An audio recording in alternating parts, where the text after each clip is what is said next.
Hi, everyone. Thank you for clicking on my video. It's hard to believe, but we are a quarter of the way through the year already, which means that it's time for a quick update on what we've been seeing in the New York City real estate market.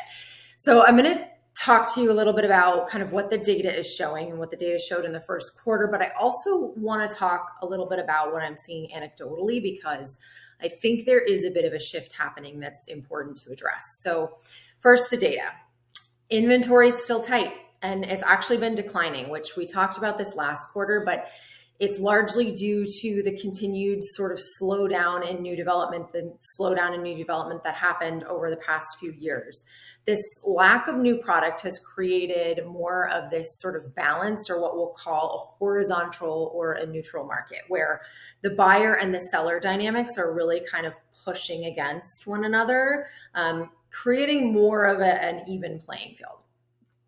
On top of that, which is obviously a more localized trend, you've got everything that's happening on a global scale in the broader economy. So that's kind of freaking people out. It's giving them pause. Anytime there's conflict or uncertainty in the world, we see this, where people kind of just freeze up and they don't want to make any moves. It translates to a slowdown in both the new listings, so people who don't necessarily feel like it's the right time to sell, and contract activity as people kind of wait for things to calm down.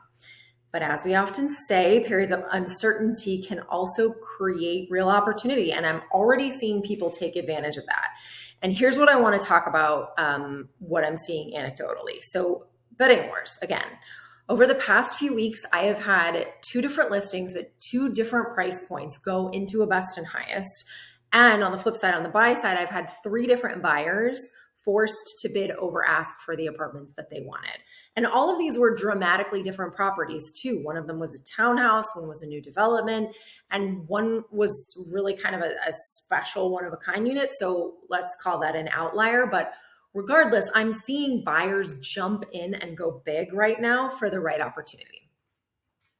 Okay, so I know it's getting a little long, but bear with me. So there's a couple of other things I want to cover before I let you go. So for buyers, this is what you should know. Mortgage rates, we talk about it every time. The story remains the same. They're fluctuating. There's some talk of a rate cut around June, but most of the deals in Manhattan are still all cash, as they have been since the beginning of time. One of the important factors at play right now is that Wall Street just reported its biggest bonuses in at least 3 decades. So all of that cash is coming into the real estate market.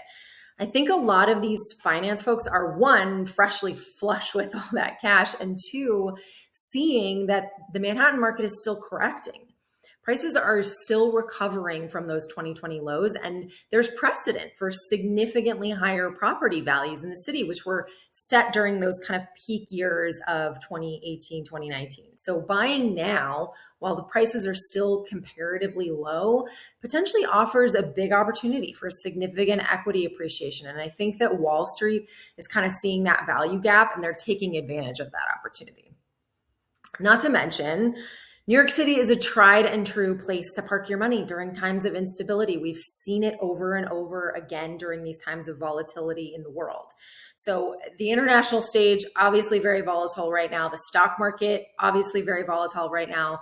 US-based investors are, again, diversifying into New York real estate to maintain a stable asset in their portfolios. For sellers, it's basically the same story as last quarter. Pricing strategy is key. We're seeing about 4.5% negotiability on average, but when a property is priced correctly and goes into contract within the first 60 days, that number actually drops to closer to 1%. So getting the pricing right from the outset can have a really meaningful impact on your final result. Buyers are incredibly focused on value, which we've said before, especially when it comes to renovations. Most people are not willing to pay a premium for that renovation that you did 10 to 15 years ago. They're not seeing it. It's not fresh anymore. So you've got to factor that in when you price your apartment for sale. So for renters, I'm sorry to keep beating a dead horse. The story is the same. Again, continues to be record high rental prices across the city. The median rent is now $5,000 a month for a one bedroom, which is up about 6% from last year. And there's no end in sight. The question for a lot of renters remains, do we sign our lease renewal at an increase, or are we better off moving somewhere else?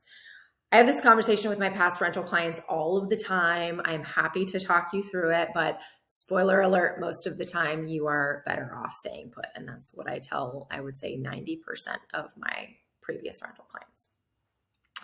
Few other trends worth noting before I let you guys go. So the luxury sector, which is categorized as that $5 million plus price point, is currently outperforming the rest of the market, which is, contrary to what my mother reports all the time of wealthy people leaving the city. And yes, I did just have that conversation with her again this morning. But in fact, they're buying real estate. On the high end, we're seeing a shift toward buyers prioritizing convenience and concierge level service, and also trying to buy sort of bigger, more suburban like apartments in the city, apartments that really feel like homes. We're also seeing a continued pullback from international buyers. In new developments, foreign buyers once made up about 25%, like a quarter of the purchases.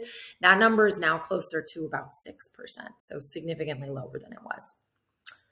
Overall, the market may feel uncertain but these are the moments when sometimes the best opportunities emerge. You just have to be able to see it and be ready to move when it does. So real estate is rarely urgent until it is for you. So whether you're actively thinking about a move or you're just starting to explore, I'm always here for you. I'm happy to act as a resource. Please use me as a resource. Reach out anytime. Until next time, take care.